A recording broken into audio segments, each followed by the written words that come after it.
আমি ছোটবেলায় একটা মেয়েকে খুব ভালোবাসতাম। সেও আমাকে ভালোবাসতো, এই আমাদের আত্মীয়তার মধ্যে আর কি। যাই হোক, নাম বললাম না। অনেক ভালোবাসতাম মন থেকে। ওই ছিল আমার প্রথম ভালোবাসা। কিন্তু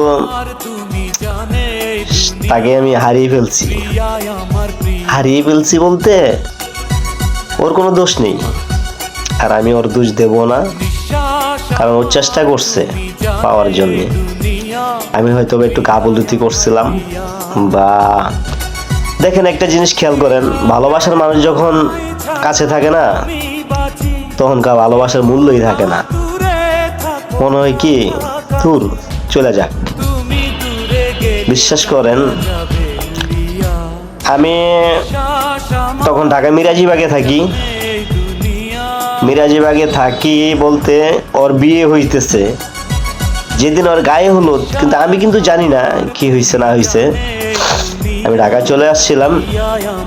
পরে ওর যেদিন গায়ে হলুদ হবে, ওই দিনকে আমার এমন গুরুতর জ্বরের জন্য উঠতেও পারতেছি না। তখনকার ফোন চালাইতাম বলতে একটা বাটন সেট ছিল।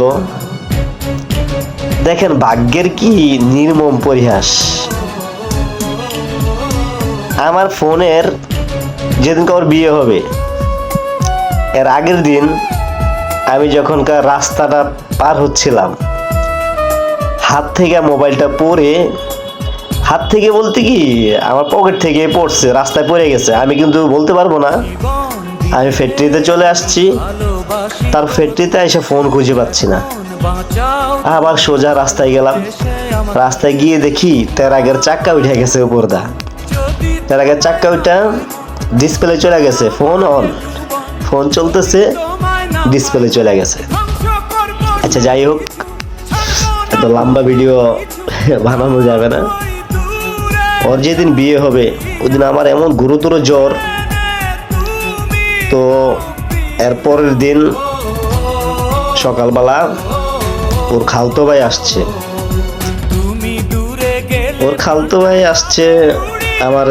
আমি তো এমনি জ্বর, শরীরটা উঠতে পারতেছি না। পোলাপাই না আমার নিয়ে ডাক্তার দেখাইলো, ওষুধ কিনা দিল। আবার ওইখানে দুটা আপু ছিল, আপুরা কাজ করতো। আপুরা আবার মাথায় পানি টানি দেওয়া দিছে। সিনিয়র আপুই ছিল, তো ওনারা মাথায় পানি টানি দিল। দেওয়ার পর ওর খালতো ভাই আসলো সকালবেলা। এসে দেখেন, মানে ও যখন বলছে যে ওর বিয়ে হয়ে গেছে কালকে, বিশ্বাস করেন আমি যে ওরে যে একটা উত্তর দিমু, আমার মুখ দিয়া কোনো কথাই বাইরে দিয়েছে না। মুখ দিয়া কথা বাইরে বেগে আমার দুই চোখ দিয়া পানি বের হচ্ছে। মানে এমন ভাবে পানি বের হচ্ছে, মানে আমি যে একটা কথার উত্তর দিতে পারতেছি না। তো বুঝতে পারছেন কিরকম জ্বর। জানি না জ্বরটা কেন আসছে। হয়তোবা ভালোবাসার টানে, যে ভালোবাসার মানুষের ছেড়ে চলে যাচ্ছে, তার জন্য শরীর অসুস্থ হয়ে গেছে, আত্মার সাথে আত্মা মিশে গেছে, তার জন্য আত্মা কষ্ট পাইছে, শরীর অসুস্থ হয়ে গেছে।